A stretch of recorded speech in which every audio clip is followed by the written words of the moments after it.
Hey everyone, and welcome back to The Explainer. Today we are going to dive deep into some truly fascinating and, honestly, incredibly grim dark developmental lore that's still left unresolved. We're looking at the tragic, terrifying transformation of Sir Brain into the Clockwork Sovereign, which you might also know as the Big Ben configuration. Now, if you've been following this lore for a while, you know this isn't just some simple costume change or a temporary power-up. No way. This is a story about the absolute devastating cost of immense power. And today we're going to map out exactly how that brutal cost is being exacted. Right out of the gate, we have to understand that the stakes here are absolute. There's a quote that really hits the nail on the head. The heavy pack of the human identity is not merely discarded, it is being eroded at the cellular level. Think about that for a second. We are exploring a dark fable where the very soul of a man is literally being consumed by his own immense power. Sir Brain isn't just, putting his humanity on a shelf while he transforms. His original identity is being biologically and spiritually eaten away. It makes every single transformation a massive, incalculable risk. So, to truly grasp this epic philosophical clash, let's break it down using a Fictinian dialectic. It's like a giant puzzle. Step 1, our thesis, is Sir Brain's fragile, original human identity. Step 2, the antithesis, that opposing, corrupting force, is the overwhelming power of the Big Ben state. And finally, Step 3, the synthesis, is our potential resolution to all this conflict, found in Alara's active guardianship. Okay, let's jump right into Act 1, the Sovereign's Faustian bargain. So here's the foundational rule we are working with. There are absolutely no consequence-free transformations anymore. Every single time Sir Brain uses the Darkfire as a catalyst to force that Big Ben configuration, he dramatically increases the probability that the change is going to become permanent. It's basically a terrifying ticking clock. This power isn't free. It demands a piece of his original identity as payment every single time that Darkfire is ignited. To resist this total overwrite, Sir Brain has started this deliberate comparative archive. It's essentially a Faustian Ledger. On one hand, he frantically scribbles these written notes in his own handwriting, which is this desperate attempt to anchor his human persona. But we have to weigh those notes against Alara's oral and tactile retellings, because she intimately experiences both of his forms. This isn't just some dry scientific log. It is a tragic, highly emotional accounting system. It's a desperate act of a dying man trying to keep his human half on the record before the sovereign just entirely consumes it.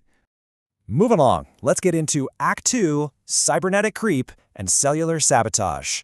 This is where it gets incredibly grim. The very tools allowing him temporary control are actually acting as a parasitic infection, sabotaging his human identity. Every transformation leaves behind these nanite-like cells that originate from the Big Ben form. Now, in the short term, sure, they're helpful. They regulate that incredibly volatile dark fire. But long term, it's a complete sabotage mechanism. They create physical backdoors that can actually force the Big Ben form to reassert itself at critical moments. It is the ultimate Faustian trap. These nanites function as both a necessary prosthesis to survive and a deadly parasite killing the host's original identity. Because of this cybernetic creep, Sir Brain is trapped in this horrific internal tension. Imagine being in that headspace. You are torn between a growing, absolute terror of permanence, the fear of losing yourself entirely to the cellular overwrite, and an intense, undeniable addiction to the sheer, overwhelming power of the Big Ben state. It's a classic addiction narrative, but wrapped in this grim, dark science fantasy package. He knows the power is killing who he is, but the majesty and the capability of the Clockwork Sovereign are just intoxicating. Which brings us to Act 3, Alara as the active guardian. Now, Alara brings a completely unique element to this ledger. Because Alara is blind, the only accurate record of the physical differences between Sir Brain and the Sovereign comes purely through touch. When she makes direct physical contact to map him using the honest pulse, it actually triggers this remarkable, temporary secondary sense. The lore defines this as a magnetic electric scribe. It functions a lot like an internal cartographer. It isn't a visual sensation at all. It's a deeply felt schematic. It's a living, breathing blueprint of the man and the monster he's becoming. And this brilliant mechanic illustrates how she literally writes his structural and energetic differences directly into her own nervous system. When she touches his mechanical structure, her scribe senses the exact gear density. She maps his thermal output by feeling the residual heat of the dark fire. She tracks that terrifying cybernetic creep by actually sensing the nanite distribution in his body. She even feels microscopic fracture lines in the absolute ice. She is taking the physical stakes, his literal nanite load, and archiving it entirely within herself. The narrative utility of this is so incredibly strong.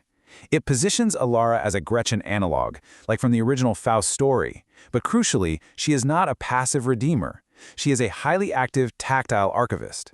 While Sir Brain might be addicted to the power, Alara absolutely refuses to be dazzled by the sovereign's majesty. She maintains her moral grounding by carefully, intimately measuring the exact physical cost of his terrible curse. These mapping sessions give us a really measurable stakes system that grounds all this epic fantasy in a harsh biological reality. All right, finally, let's look at Act 4, A Path to Synthesis.